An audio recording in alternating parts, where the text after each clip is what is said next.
নমস্কার বন্ধুরা, আমি গায়ত্রী। প্রত্যেক দিনের মতন আজকেও চলে এসেছি। দেখুন কোথায় ধান বাড়িতে চলে এসেছে, কিছু কিছু এখনো জমিতে রয়ে গেছে। দেখুন কতগুলো ধান এসেছে, দেখাচ্ছি আপনাদেরকে।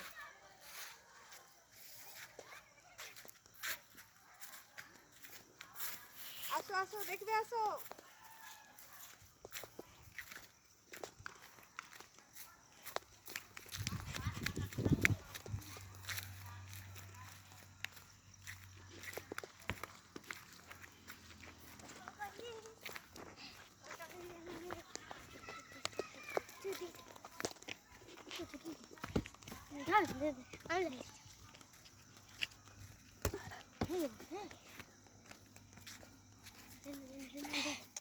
বৃষ্টি হওয়ার জন্য ধান তাড়াতাড়ি করে এইভাবে গুছিয়ে রাখা হয়েছে। এখনো ঝাড়ার কয়েকদিন দেরি আছে। এখন ঝাড়া আকাশ ঠিকঠাকভাবে পরিষ্কার না হলে এখনো ধান ঝাড়া হবে না।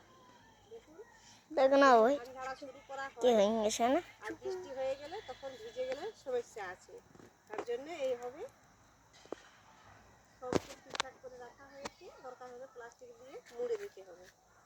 নমস্কার, এখন এই পর্যন্ত।